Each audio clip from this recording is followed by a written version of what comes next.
Star Citizen offers an unprecedented level of immersion and depth in its universe, inviting players to explore, trade, and engage in a variety of dynamic sandbox activities.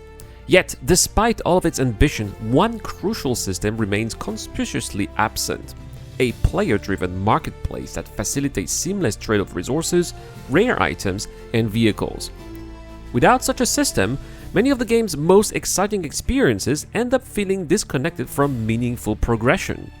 Today, I want to explore why an in-game marketplace isn't just a convenience. It's essential to unlocking Star Citizen's full economic potential and making sandbox gameplay truly rewarding for everyone. So, yesterday, with the Rat Club, we finally completed the Hathor sandbox activity. And what an achievement it was! After about 4 hours of coordinated effort, we managed to collect all 3 batteries, gather every alignment card, and press the button to fire that massive laser beam. It was an incredible sight, and without exaggeration, one moment that I will remember for the rest of my gaming life. However, as the event was winding down and we began collecting resources, a sour taste started to form in my mouth. I opened the mission board to check how many of these resources would be needed to complete some contracts to unlock rewards, and that's when I saw the problem. The sheer amount that Wikilo is asking for just one favor or one upgrade, or even that new Atlas Geo Icti that arrived with Star Citizen FR 4.2 is completely unreasonable at this stage. And that is when it hit me. Even though we had an epic session and we created unforgettable memories, from a gameplay and progression standpoint, it had largely been a waste of time, unfortunately. In fact, we would have been far more efficient mining together like we did during our last session, or grinding reputation in Pyro by doing bounty hunting missions, for example.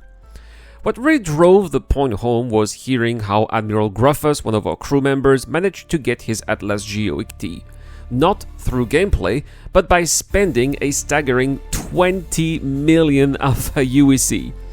The vehicle isn't available in-game through regular means, so how did he do it? Well, he bought the required resources from other players via direct, physical, player-to-player transactions. The clunkiest, most headache-inducing method imaginable. Just thinking about the logistics of such a deal gives me a migraine. And that's when I realized that Star Citizen is missing a crucial feature that we already need: a proper in-game marketplace. Now, here is how I envision it. The TDDs, or the administration offices, would be the perfect location for this system.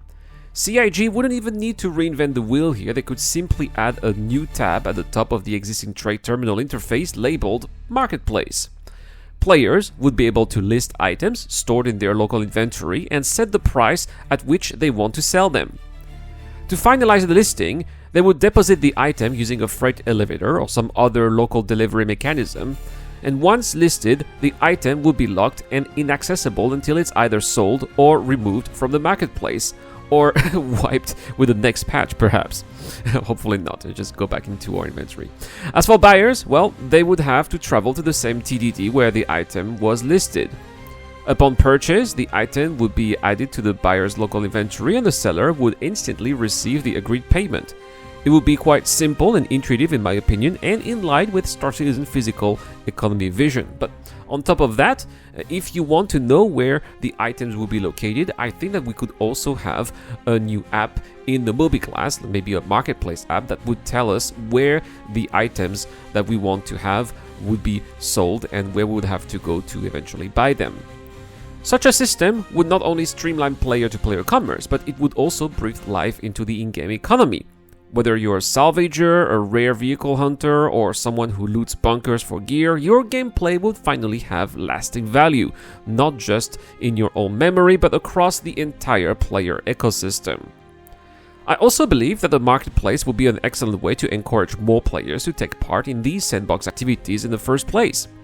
Right now, not everyone has the patience or the network to go looking for buyers when they come across rare loot or valuable resources.